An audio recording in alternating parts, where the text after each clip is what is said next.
Degrees of adjective, degrees of adjective, विशेषण की अवस्थाएं। ठीक है, इनके ऊपर एक क्वेश्चन परीक्षा में हमेशा आता है, 9 से लेकर 12 तक एक क्वेश्चन हमेशा पूछते हैं परीक्षा में। तो कैसे पूछते हैं वो कि पॉजिटिव डिग्री की जगह पे कंपैरेटिव डिग्री का प्रयोग करो, या कंपैरेटिव डिग्री की जगह पे सुपरलेटिव डिग्री का प्रयोग करो, ठीक है ना, या फिर सुपरलेटिव डिग्री की जगह पॉजिटिव डिग्री का प्रयोग करो। मतलब तीनों डिग्रीज में आपस में उसको करते हैं, चेंज कराते हैं। ठीक है, तो let's start. Degrees of adjective, विशेषण की अवस्थाएं। क्या बोलते हैं? विशेषण की अवस्थाएं, विशेषण की अवस्थाएं। अब विशेषण किसे कहते हैं? ऐसे शब्द जो क्या करते हैं, नाउन या प्रोनाउन की विशेषता बताते हैं, उसे हम विशेषण कहते हैं। जो शब्द नाउन या प्रोनाउन की विशेषता बताते हैं उन्हें हम क्या कहते हैं? विशेषण कहते हैं। अब आप अच्छे से जानते हैं कि नाउन या प्रोनाउन क्या होता है। किसी भी व्यक्ति, वस्तु या स्थान का नाम नाउन कहलाता है। ठीक है ना, वो नाउन कहलाता है। The name of any person, place और थिंग्स। जस्ट लाइक मान लीजिए कि किसी, जैसे कि राम हुआ, है ना, श्याम हुआ, ठीक है, इसी प्रकार से सीता, है ना, और गीता, ठीक है, इसी प्रकार से रतलाम, जावरा, ये सब क्या है? नाउन। प्रोनाउन कौन कौन से होते हैं? प्रोनाउन मतलब जैसे ही, शी,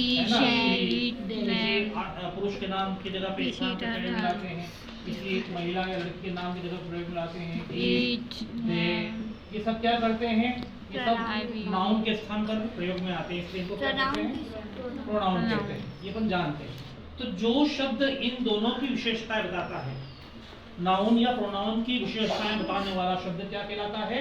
एडजेक्टिव। ठीक है, क्या कहलाता है? एडजेक्टिव, विशेषण जो इनकी विशेषता बताता है। जैसे Ram is a good boy, तो गुड शब्द क्या है? राम की विशेषता बताता है। ठीक है, तो गुड एडजेक्टिव हो गया। Shyam is an intelligent boy, तो इंटेलिजेंट एडजेक्टिव हो गया।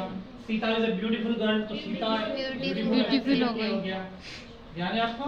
इसी प्रकार से Ratlam is a big place, तो बिग एडजेक्टिव हो गया। तो ये सब एडजेक्टिव है। इसी प्रकार से ही, शी, इट, इनकी भी विशेषता बताने वाले को क्या कहते हैं? एडजेक्टिव कहते हैं। जैसे he is a nice person, तो नाइस एडजेक्टिव हो गया। ठीक है, she is an intelligent girl, तो इंटेलिजेंट एडजेक्टिव हो गया। तो ये सारे आपने अभी तक देखे होंगे, देखे हैं? तो ये good, beautiful, big, small, intelligent, ये सब क्या है? एडजेक्टिव, विशेषण। ठीक है, an adjective is a word which qualifies a noun और a pronoun. Which qualifies, qualify मतलब क्वालिफाई करता है, विशेषता बताता है नाउन या प्रोनाउन की, उसे हम एडजेक्टिव कहते हैं। क्लियर? अब एडजेक्टिव की 3 डिग्रियां होती हैं। There are 3 degrees of adjective. कितनी डिग्री होती हैं? There are 3 degrees of adjective. The first is called positive degree. ठीक है, first is called positive degree, second is called comparative degree, and the third is called superlative degree. Correct? Yes. Positive degree, comparative degree, superlative degree. इस समय कह सकते हैं कि ये first degree है, ये सेकंड डिग्री है, और ये थर्ड डिग्री है। अब इन तीनों के बीच में क्या डिफरेंस है देखना है। जब किसी नाउन या प्रोनाउन की सामान्य रूप में विशेषता बताई जाती है तो हम पॉजिटिव डिग्री का प्रयोग करते हैं, है ना। जैसे Ram is a good boy, ठीक है, Gita is a beautiful girl, ठीक है, Haridwar is a holy place, Shimla is a cold city. तो कोल्ड हुआ, होली हुआ, ब्यूटीफुल हुआ, इंटेलिजेंट हुआ, इसमें पहली डिग्री का प्रयोग हो रहा है। जिसमें किसी भी नाउन या प्रोनाउन की सामान्य प्रकार से विशेषता बताई जाए, सामान्य तरीके से विशेषता बताई जाए, उसे वहां पर हम पॉजिटिव डिग्री का प्रयोग करते हैं। ठीक है, कंपैरेटिव डिग्री का प्रयोग कब करते हैं? जब दो नाउन में आपस में कंपैरिजन होता है, ये दो प्रोनाउन में आपस में कंपैरिजन होता है। ठीक है, तुलना होती है, जहाँ तुलनात्मकता होती है, जहाँ तुलना होती है दो नाउन या दो प्रोनाउन के बीच में, वहां पर कंपैरेटिव डिग्री का प्रयोग होता है। हमेशा ध्यान रखना चाहिए कि कंपैरेटिव डिग्री में डिग्री के साथ हमेशा देन लगता है, ये ध्यान रखना है। डिग्री के साथ हमेशा किसका प्रयोग होगा? देन का प्रयोग होगा, दो की तुलना करने के लिए आपस में। तीसरे पर अपन आते हैं सुपरलेटिव डिग्री। सुपरलेटिव डिग्री में क्या होता है?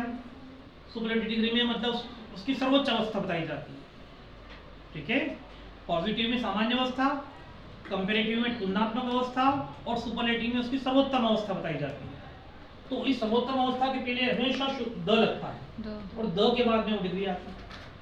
ये दोनों चीज ध्यान में रखो आप। कंपैरेटिव डिग्री में डिग्री के बाद में सेकंड डिग्री के बाद में देन आएगा, और सुपरलेटिव डिग्री में पहले द आएगा और उसके बाद में थर्ड डिग्री आएगी। तो ये इसकी पहचान है कि सेकंड डिग्री में देन का प्रयोग होता है और थर्ड डिग्री में द का प्रयोग होता है। जैसे the toppest, the most beautiful,